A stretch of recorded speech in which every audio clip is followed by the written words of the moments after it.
We are live. We are talking about we're talking about interior decorating. And yeah, This old house. and this old house. I know the current project is not even remotely my style. Yeah.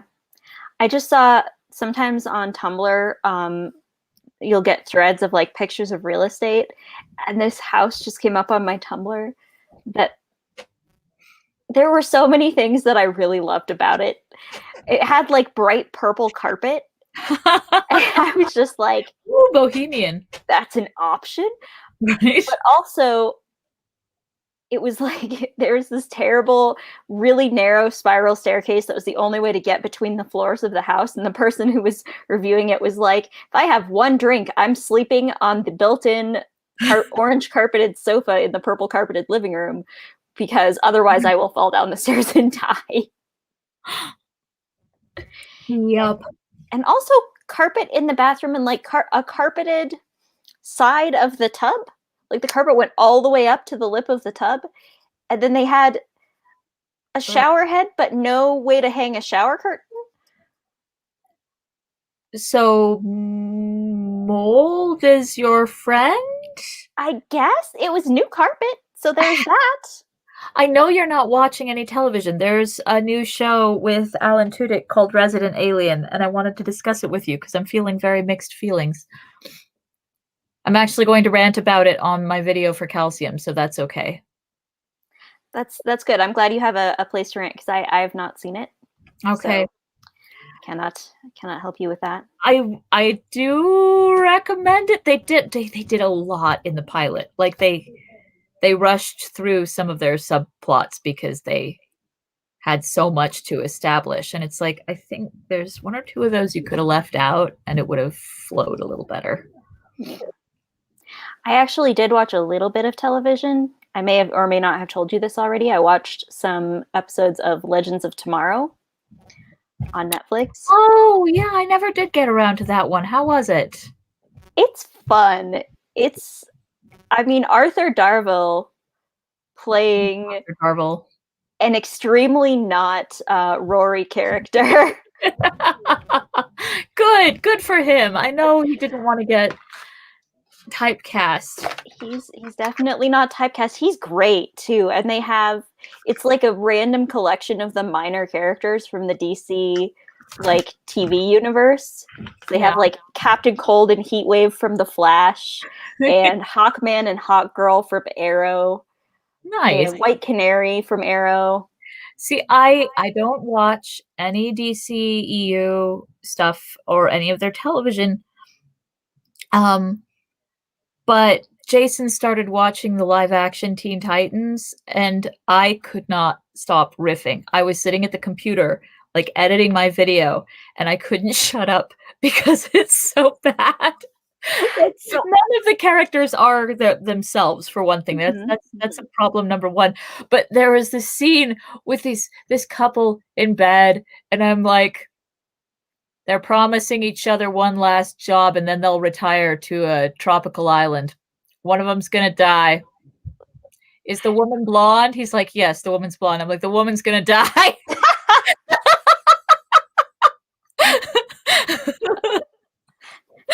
Look, you didn't make up the tropes. I watched some of Arrow, and then it all got everyone took themselves very seriously. They had a lot of angst and a lot of feelings and no sense of humor. Oh. So I stopped watching that because I was like, oh, okay, all right, come on now. And then I watched some of The Flash, which was actually quite enjoyable, but I just don't stick with TV shows for very long. So I know enough to know who the characters in Legends of Tomorrow are, but they're basically just all bisexual disasters traveling through time, fucking shit up. I kind of like that. I really had enjoyed it. Like, I think I watched like 3 or 4 episodes, and I might go back even. I've been an MCU girl since 2010, and I love WandaVision. I would watch an entire season of each of those eras of television with those characters. I'm going to have to watch it once I get back to Denver. I don't have Disney Plus, but Sandy does. and I hear very good things, and I hear that Darcy Lewis is in it, so, that's an automatic plus. Absolutely. And I just Elizabeth Olsen and Paul Bettany are both really just good. I can hear myself echo, by the way, that's off-putting. But You they're can? yeah. Yo. Weird. Now, not anymore. I could for a minute. Yeah, they're just good actors. They're just playing really, like, lovable characters, and it's all a little surreal because it's clearly a fiction that they're living within, and so when things get a little off, you're like even they're like, "Duh," it's really well done. Neat. Highly recommend. I'll let you know how I feel about Resident Alien. Alan Tudyk is Tudyk.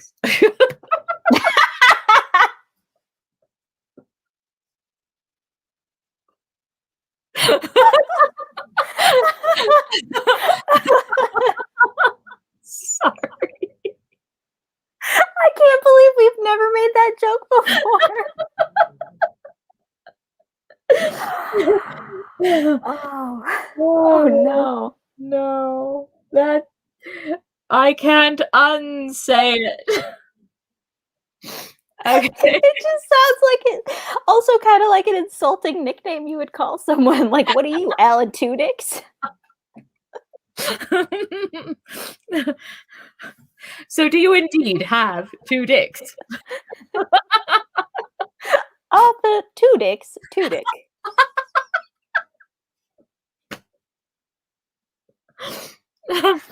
Anyway, he's great. Uh, Excellent.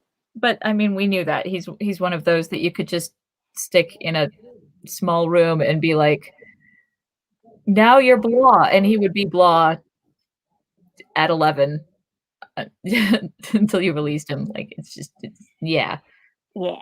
I've seen footage of him playing the chicken in Moana, and it's fucking awesome. It's the kind of thing that will I make you see that. smile on a terrible, terrible day. Before you get started reading, let me find a thing that I was going to show you real quick. Boop-a-doop-a-doop-a-doop-a-doo.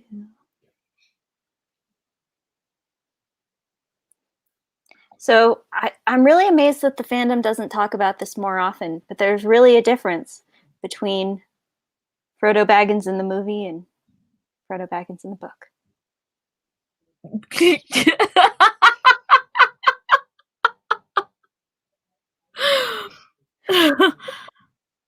Oh my. Dun-dun. Eh. Oh, Abby's obsessed with Middle-earth now. Good. Yeah, Raised them right. we're reading The Hobbit, and he's in love with it, and he doesn't like the nights when I read to his older siblings instead of him, because then he misses out on his Hobbit nights. He's writing a fanfic about him and Morgan living in, a fantasy world where they have to fight a lot of orcs. They've got lots of weapons. He can turn into a phoenix, and I think the most charming part, beyond the fact that he will fight tooth and nail if I give him a writing assignment and, like, maybe get a sentence out in an hour and a half, but if he's like, "I've got a story in me," it's, like, all he can do for a day, so that's cute. But it opens with a paragraph about how, um, Morgan was, um Morgan was a they because they weren't a girl anymore, and they had to face down an evil king because he's seen some of the footage from Lord of the Rings, and the evil king says, "Ha ha, you fool, no man nor woman can kill me," and she whips off her helmet, all female pronouns because Abby's a little hazy, but yeah, she whips off her helmet and says, "I am neither," and then she stabs him, and then there's lightning.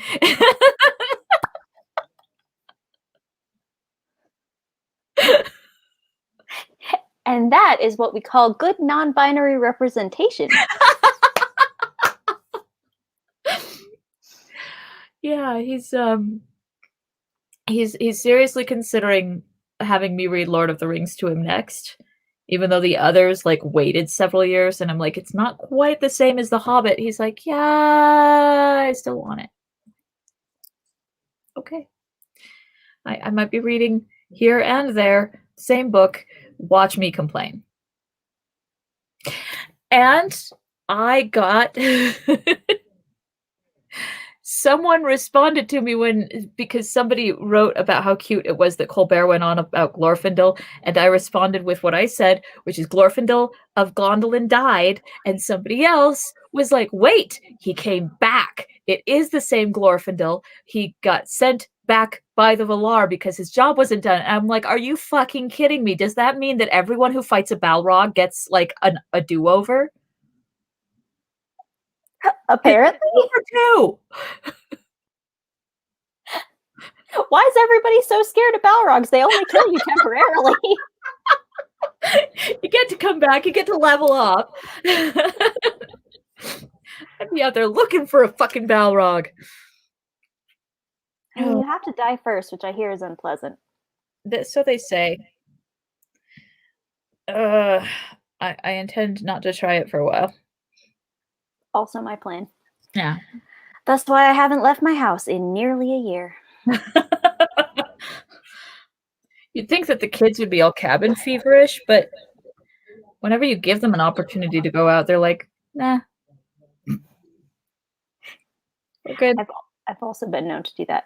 Look, going out involves a lot of putting on pants and locating socks and things that I'm just not used to anymore. You lost me at pants. Just not I going. frequently lose myself at pants.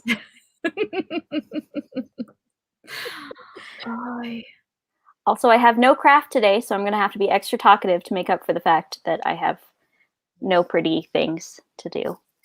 I added something to my fox. He now has a third eye, except it's only the first eye. I was going to say he doesn't have the first two yet. Yeah, he looks very, very. Okay, there's my camera. Shit. Yeah, I gave him swirls.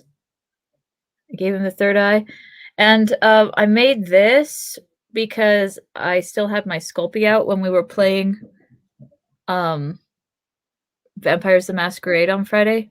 But I kind of stopped I was sculpting, I was playing my character, and somebody was like, "You need a figurehead or a face of the person who's going to do the talking for the group." And I was like, my entire character is based on being a hostess, a jet setter. Like, that's sort of what I was made for. And they're like, "Great, you're the Baron." And I was like, "Excuse me." And I put the sculpting aside and went, "Okay, now I think maybe I should pay more attention, because what?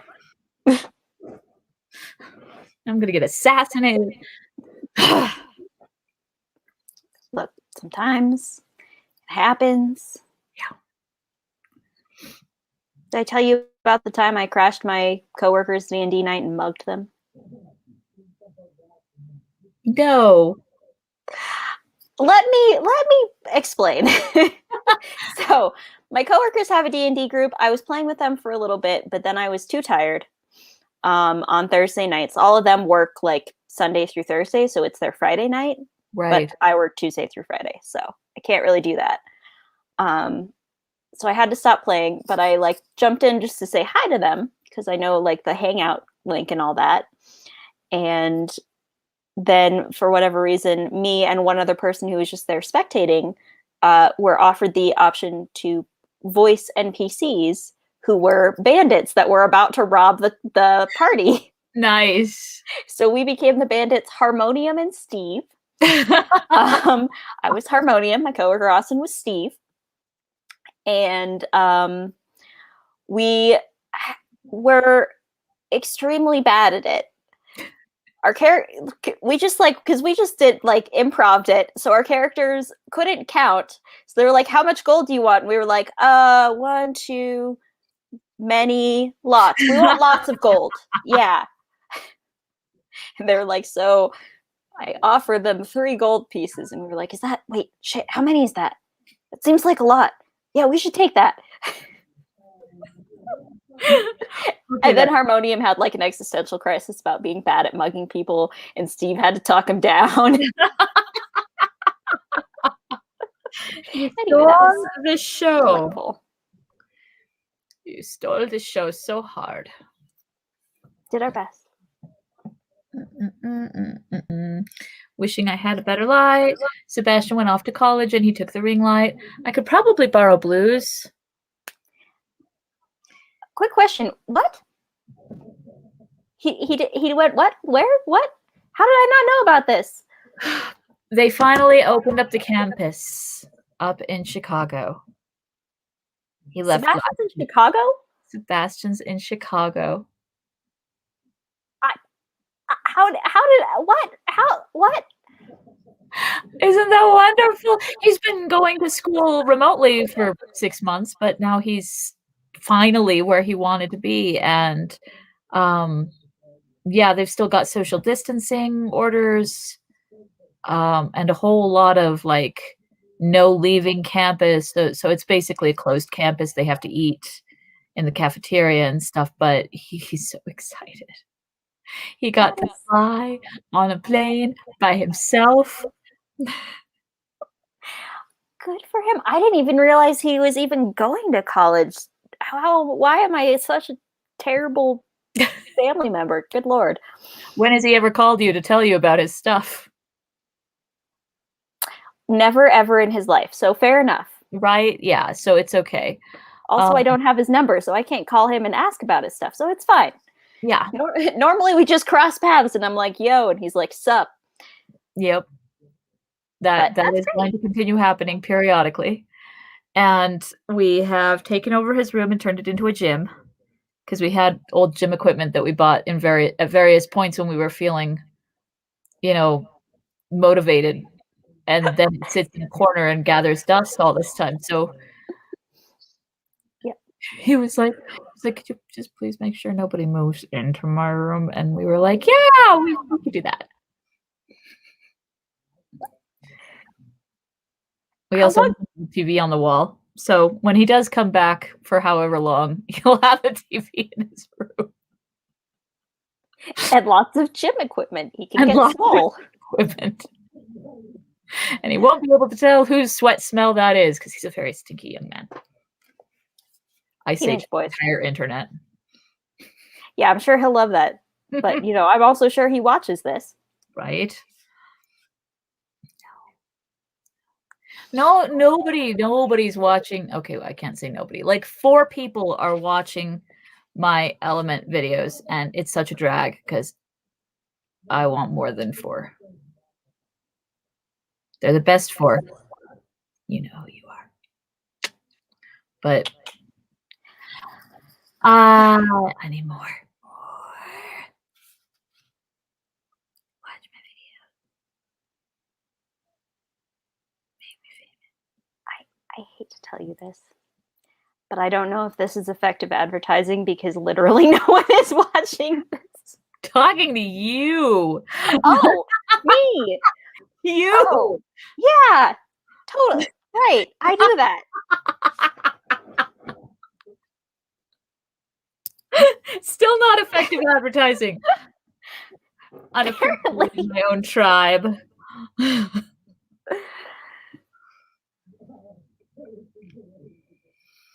sorry. So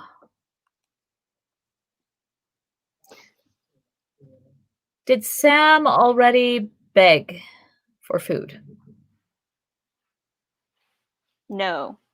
Not beg, but Smeagol always helps if they asks nicely. Right, I does ask, and if that isn't nice enough, I begs. That hasn't happened. Let's find a place to lie up in, not lower down, higher up for me. I know we were somewhere in this scene.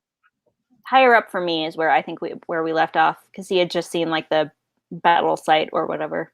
Right. An old campfire with skulls in it. It's dark. That was real. I had forgotten that scene. I was like, whoa now. Right? Who got eaten? When? A little way back above the lake. I'm still echoing. That's really off-putting. Can you hear it? I can hear it. I don't think it's coming from me though, because my audio is from my earbuds. Maybe if I sit closer. It stopped for a bit. Yeah. I'm gonna leave and come back. Okay.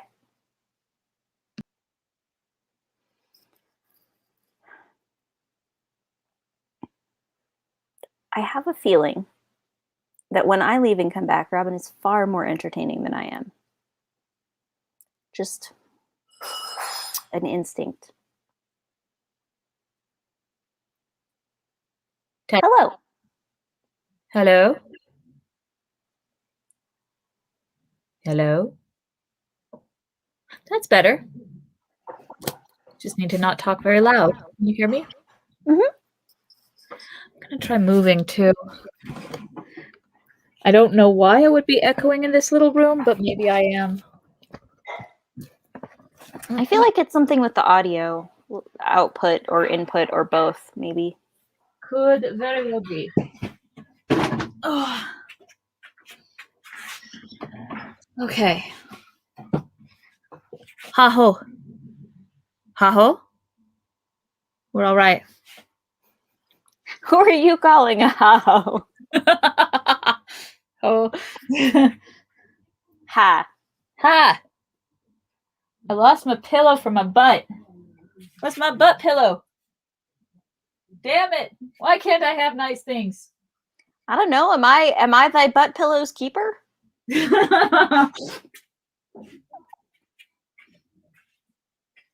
not even a good butt pillow. It's very lumpy. Sorry. Yeah. Yeah, there's better ones somewhere. I'm just lazy.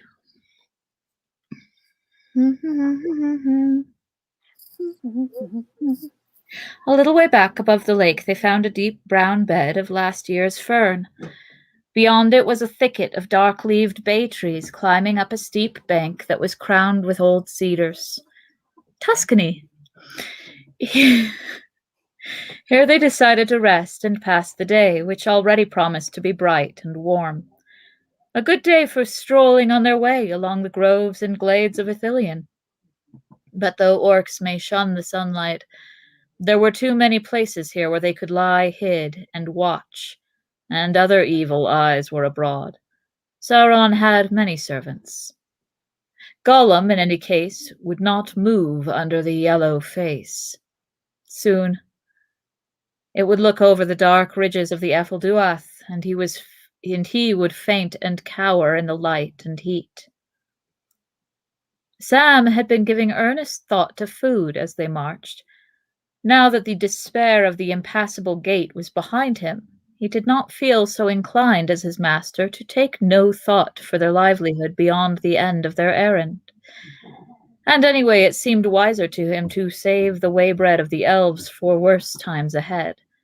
6 days or more had passed since he reckoned that they had only a bare supply for 3 weeks. If we reach the fire in that time, we'll be lucky at this rate, he thought. And we might be wanting to get back. We might. Besides, right? And he's right. He sounds like an insane optimist that makes you go, oh, but these. Besides, at the end of a long night march and after bathing and drinking, he felt even more hungry than usual. A supper, or a breakfast, by the fire in the old kitchen at Bagshot Row was what he really wanted. An idea struck him, and he turned to Gollum. Gollum had just begun to sneak off on his own, and he was crawling away on all fours through the fern. "Hi, Gollum," said Sam. "Where are you going? Hunting?" "Well, see here, old noser. You don't like our food, and I'd not be sorry for a change myself. Your new motto's always ready to help. Could you find something fit for a hungry hobbit?" "Yes, perhaps yes," said Gollum. "Smeagol always helps, if they asks nicely." "Right," said Sam. "I does ask, and if that isn't nice enough, I begs." Gollum disappeared. He was away some time, and Frodo, after a few mouthfuls of lembas, settled deep into the brown fern and went to sleep. Sam looked at him. The early daylight was only just creeping down into the shadows under the trees, but he saw his master's face very clearly, and his hands, too, lying at rest on the ground beside him. He was reminded suddenly of Frodo as he had lain asleep in the house of Elrond after his deadly wound. Then, as he had kept watch, Sam had noticed that at times a light seemed to be shining faintly within, but now the light was even clearer and stronger. Frodo's face was peaceful. The marks of fear and care had left it, but it looked old, old and beautiful, as if the chiseling of the shaping years was now revealed in many fine lines that had before been hidden, though the identity of the face was not changed. Not that Sam Gamgee put it that way to himself. He shook his head, as if finding words useless, and murmured, "I love him. He's like that, and sometimes it shines through somehow. But I love him, whether or no." Two things. First of all, gay. Quite. Second of all, remember it at when Frodo's convalescing at some point, Gandalf is like, he may become like a glass filled with clear light to those who can see. For those to see who have, or for those who have eyes to see. Yeah. We talk about the fact that Sam Gamgee has the eyes to see that. Yeah. Yep, humble old Gamgee. He's got him. He's got the proper eyes. We have no choice but to stand. I know. It's true. I think that's what the kids say.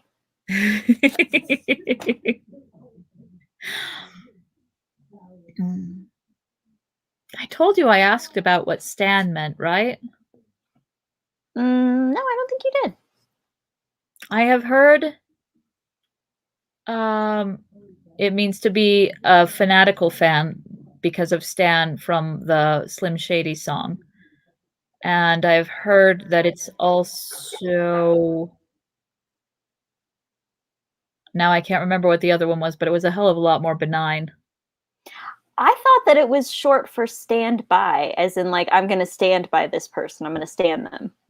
It wasn't that, but it had that mellow of a meaning. Like if you stan something, it's fine. If you're a stan for something, it's the unhealthy one. Now I can't remember what the first one was. I don't know. I am notorious for not knowing these things. I'll check my not messages, my Facebook feed. It's somewhere in there. One of the many conversations I've had. It's the only way we converse anymore. Well, it's good. It's a good thing that you and I have this, because I'm not on Facebook. I mean, I have a Facebook, but I don't log in more than like once every 6 months. It's fucking exhilarating to see people in person anymore. I had I was at the coffee shop the other day because Kiri was in town and wanted to see my art, and it was like a masked social distance, but still. Yep. There's something about being in the physical presence of a human that is very different than being in their online presence. Yep.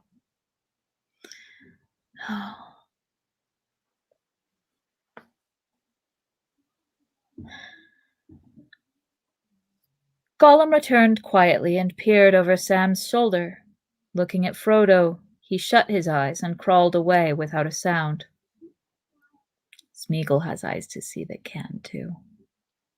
Well, it makes sense for Smeagol because he was a ring bearer. Yeah. Does not make sense. Sam has not been a ring bearer yet. Not yet. He's just that good. Or he loves Frodo that much.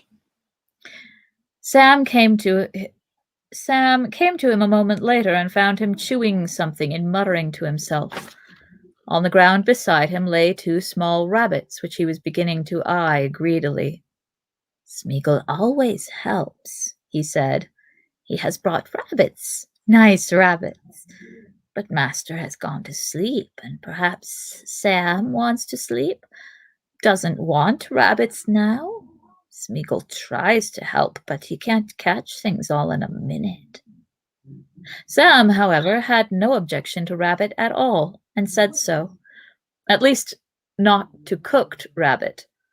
All hobbits, of course, can cook, for they begin to learn the art before their letters, which many never reach. But Sam was a good cook even by hobbit reckoning, and he had done a good deal of the camp cooking on their travels when there was a chance. He still hopefully carried some of his gear in his pack, a small tinder box, 2 small shallow pans, the smaller fitting into the larger, inside them a wooden spoon, a short 2-pronged fork, and some skewers were stowed, and hidden at the bottom of the pack in a flat wooden box. A dwindling treasure, some salt. But he needed a fire and other things besides. He thought for a bit while he took out his knife, cleaned and wetted it, and began to dress the rabbits. He was not going to leave Frodo alone, asleep, even for a few minutes. "Now, Gollum," he said, "I've another job for you. Go and fill these pans with water and bring 'em back." "Smeagol will fetch water, yes," said Gollum. "But what does a hobbit want all that water for? He has drunk, he has washed." "Never you mind," said Sam. "If you can't guess, then you'll soon find out. And the sooner you fetch the water, the sooner you'll learn. Don't you damage one of my pans, or I'll carve you into mincemeat." While Gollum was away, Sam took another look at Frodo. He was still sleeping quietly, but Sam was now struck most by the leanness of his face and hands. "Too thin and drawn he is," he muttered. "Not right for a hobbit. If I can get these conies cooked, I'm going to wake him up." Sam gathered a pile of the driest fern, and then scrambled up the bank, collecting a bundle of twigs and broken wood. The fallen branch of a cedar at the top gave him a good supply. He cut out some turfs at the foot of the bank, just outside the fern brake, and made a shallow hole and laid his fuel in it. Being handy with flint and tinder, he soon had a small blaze going. It made little or no smoke, but gave off an aromatic scent. Burning cedar. He was just stooping over his fire, shielding it and building it up with heavier wood, when Gollum returned, carrying the pans carefully and grumbling to himself. He set the pans down, and then suddenly saw what Sam was doing. He gave a thin, hissing shriek and seemed to be both frightened and angry. "Ah, no!" he cried. "No, silly hobbits! Foolish, yes, foolish! They mustn't do it!" "Mustn't do what?" asked Sam in surprise. "Not make the nasty red tongues. Not make the nasty red tongues," hissed Gollum. "Fire, fire!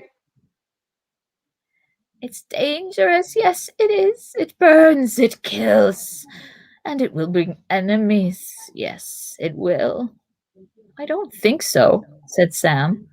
"Don't see why it should if you don't put wet stuff on it and make a smother. But if it does, it does. I'm going to risk it anyhow. I'm going to stew these conies." "Stew the rabbits!" squealed Gollum in dismay.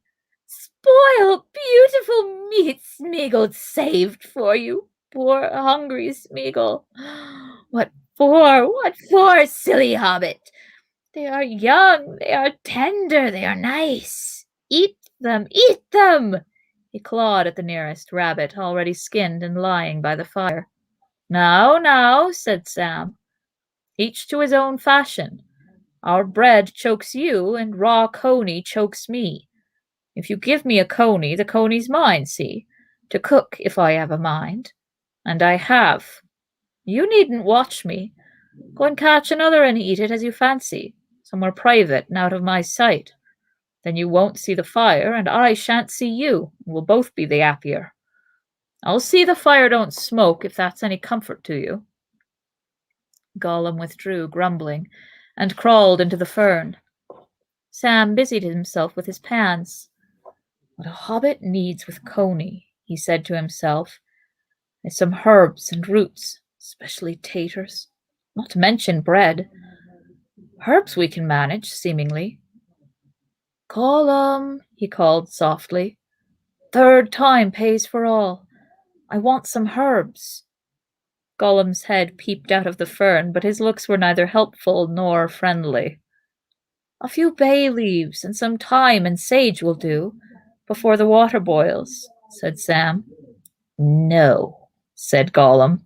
Smeagol is not pleased, and Smeagol doesn't like smelly leaves. He doesn't eat grasses or roots, no, precious, not till he's starving or very sick, poor Smeagol. Smeagol'll get into real true hot water when this water boils if he don't do as he's asked, growled Sam. Sam'll put his head in it, yes, precious. And I'd make him look for turnips and carrots, and taters, too, if it was the time of year. I'll bet there's all sorts of good things running wild in this country. Give a lot for half a dozen taters. Smeagol won't go. Oh, no, precious. Not this time, hissed Gollum. He's frightened, and he's very tired, and this hobbit's not nice.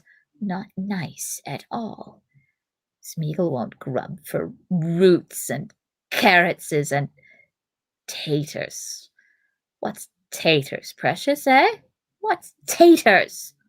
Potatoes, said Sam. The gaffer's delight and rare good ballast for an empty belly. But you won't find any, so you needn't look.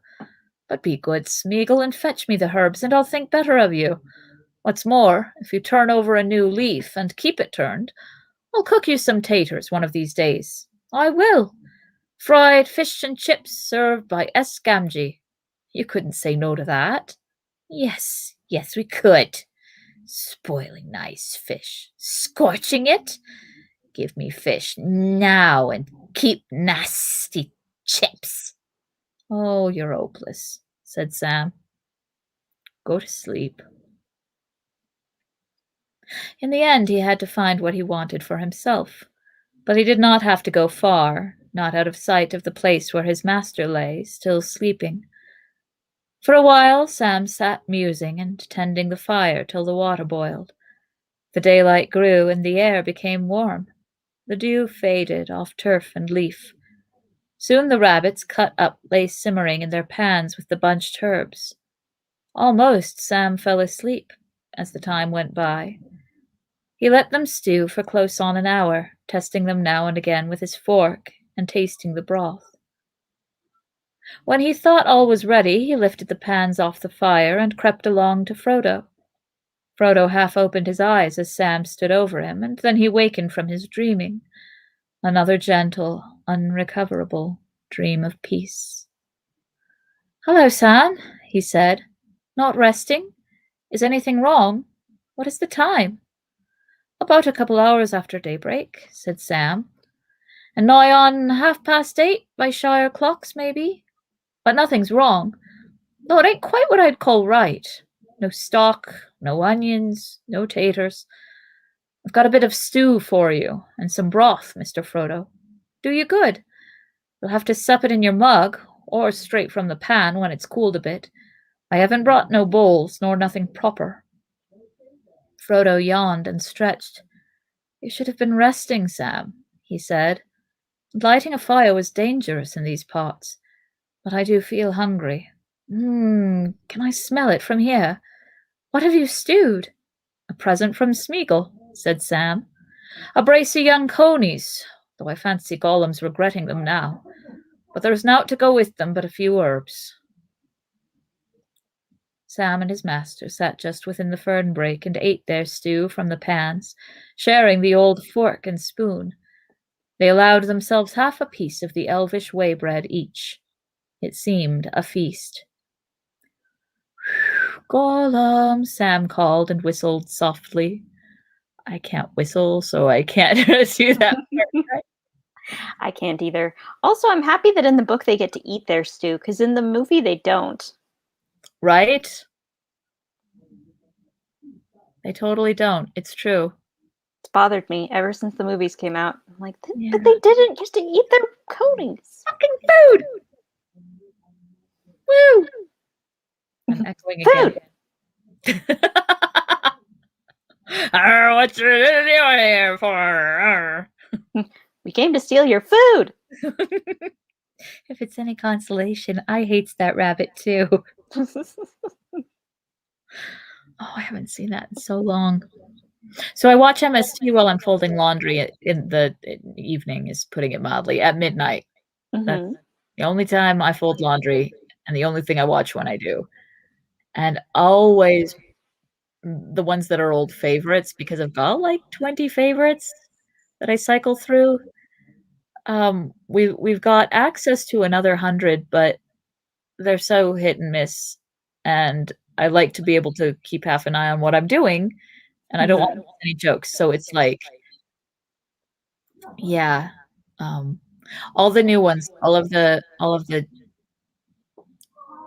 Jonah ones, I've seen enough times to go ahead and watch. Not Mac and Me. Fuck that. And you know the old ones, Yeah. Final Sacrifice and Jack Frost and Pod people.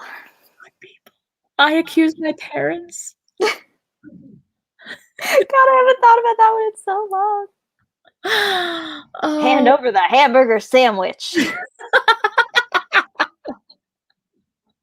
we have a title! Yay! I do that sometimes when a movie says its own title. I do. All the time, yeah.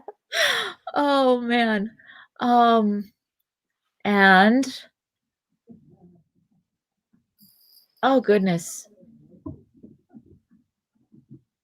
I can't remember the others. Oh, Prince of Space is a big one. Prince of Space. Yeah. Mm. I don't know if this was one I ever watched with you, but oh, the one with that was a show pilot made in the 70s, Ben Murphy, um, Riding with Death. I've not seen Writing with Death. We'll have to put that on the list when I can come and visit. It's so good. It's so bad. It's so bad. I was thinking of Hercules. What was that one Oh, called? Sandstorm. Hercules versus the Moon Men? That sounds right. Yeah. Mostly I remember like Sandstorm, Deep Deep hurting. Hurting. Also, Horror at Party Beach. They wrote their own vows. Sodium. Sodium! Have you done Sodium yet? Because I meant to do that when you did Sodium. I have. I missed my chance. Well, consider it done now. You Sodium. can comment on it. It's still there.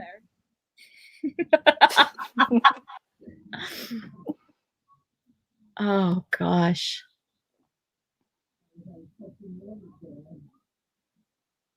Yeah. Why can't I remember the others? I scroll through them. I'm like, oh, Merlin's Shop. Merlin's Shop, I mean. Oh, yeah. 2020, really, there's been many times I've been like, so evil wins, Grandpa Borgnine. That's right. Even your tiny soul is doomed, Billy. No, Grandpa Borgnine, leave light and hope for me, please. Get out from behind that cushion, Billy. It gets worse.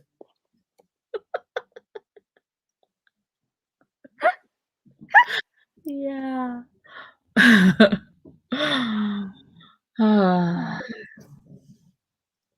You're welcome. You're welcome.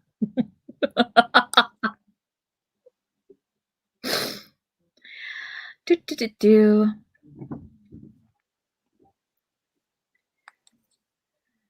Do.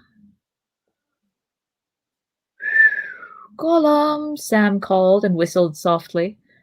Come on, still time to change your mind. There's some left if you want to try stewed coney. There was no answer.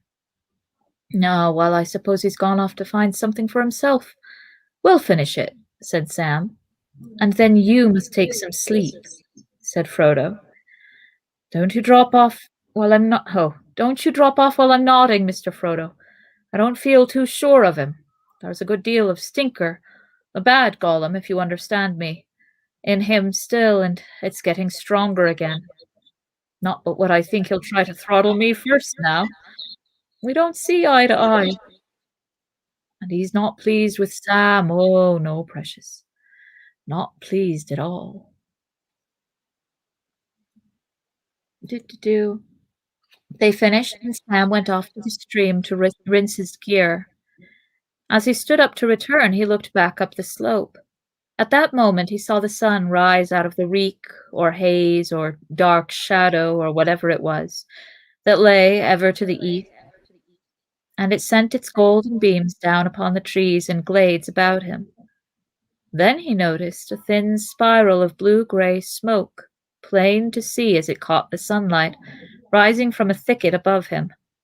With a shock, he realized that this was the smoke from his little cooking fire, which he had neglected to put out.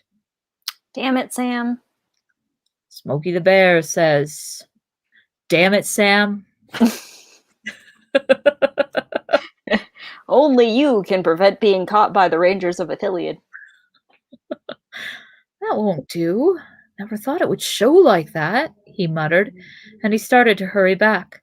Suddenly he halted and listened.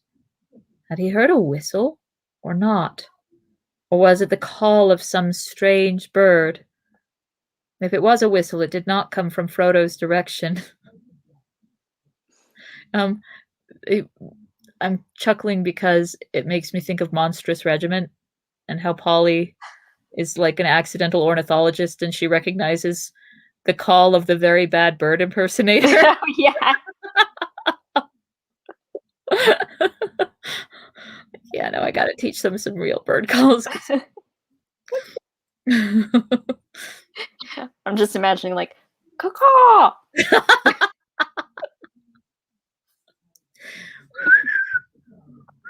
Oh man, we used to whistle. We had whistling coats in Theralia. I never whistled. I've never been able to whistle in my life. I can sometimes. Not often enough. I can't snap my fingers either. I can't either. What is that? This is the most I can do. Yeah, I make a floppy noise. Yeah, I swear it's a joint thing. Because, like, my joints just, my thumbs keep going, right? So, like, how could they provide that pressure? That's all I can figure. It must be. Too. But my hands are an entirely different shape from yours, and I can kind of make it. It's just a swatting sound. Yeah. My hands are so damn bony. You'd think they'd click really well. and I've achieved some success trying with the pinky. Like that's better, but it's still not. It doesn't sound the way it's supposed to. Also, I can't curl my tongue. That I can do. Yeah.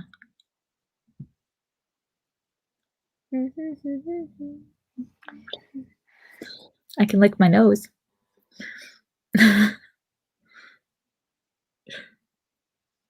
Nope.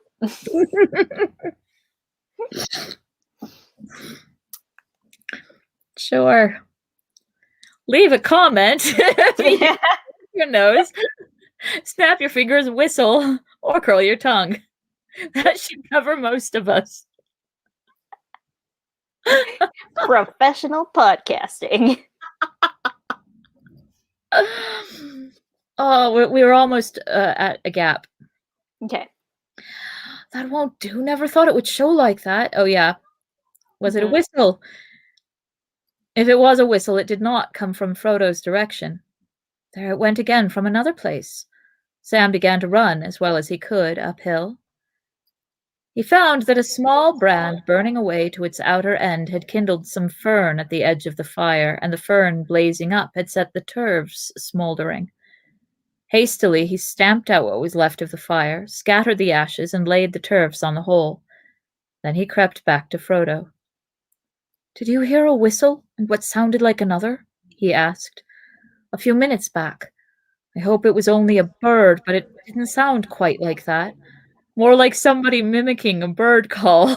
The call of the very bad bird impersonator. I thought, and I'm afraid my bit of a fire's been smoking. Now, if I've gone and brought trouble, I'll never forgive myself, nor won't have a chance, maybe. Hush, whispered Frodo. I thought I heard voices. And that is a gap, and it's 8 o'clock. We're good. Look at that timing. At least our characters got a good meal today. At least they did. And I'm about to go have a good meal. Excellent. And I don't think I told you. Last week I was like, well, why the fuck not? And I sent an email to the Colorado Springs Independent saying, hey, I'm an artist and I did this thing, and here's a description of the project, and here's where it's hanging, and maybe you want to interview me. Bye. Figuring I'd get a form letter. Mm-hmm. Thanks for your interest. We've got enough stories. Instead, I got, yeah, this is amazing. Let's do it. We'll be in touch. So That's fantastic. now I have to like figure out how to be interviewed. And I've checked my email like 97 times today because I don't want to miss it. I sent her a message saying that's great. In addition to this, here's my cell phone. You guys can reach me, but I don't know what their schedule is. I don't know if they meant like in 2 weeks. Well, I mean, try not to stress. They know how to get a hold of you. Right. And if you, for some God known reason, if the email went into the ether, they're not going to be like, well, guess she doesn't want to be interviewed. Right. It's fine. But Thank you. also, that's awesome. And if they are a good interviewer, they should help you be interviewed. That's kind of their job. Yeah. Yeah. Fair enough. I cannot recall ever having been interviewed officially for anything like ever. So I'm excited. As But you should be. I do the nervous babbling, so that's going to be entertaining. Maybe see once they get a time set up, ask them like, hey, can I get an idea of the questions you're going to ask just so I can make sure I'm prepared? And then you can practice. And you don't have to like off the cuff nervous babble. Yeah. My brain goes blank a lot more often than I like to admit. Also, I assume it'll be just like a digital interview, but it's entirely possible that they'll want me to meet them at the coffee shop so they can ask about the paintings in person. And that is an exciting thought because I could talk endlessly about that shit. Yeah. It's well, like, fuck me. No, no, not don't, but don't ask me personal questions. Ask me about the paintings. I can answer the questions about the paintings. Well, also think about the things that are important about the project that you want to make sure you get in there. And then you can steer your answers, regardless of the questions, you can steer your answers towards what you want to talk about. Right. And if you want to practice, I will help you practice because this is what I do. That is true. You do. I knowing you've got my back is awesome. I love you. I love you too. I'm so excited for you. I will. It's gonna be good. And happy travels tomorrow. And give Dad a hug for me. And Sandy and the gang as well. Sounds like a plan. I will do that. Cuidado. Viamas.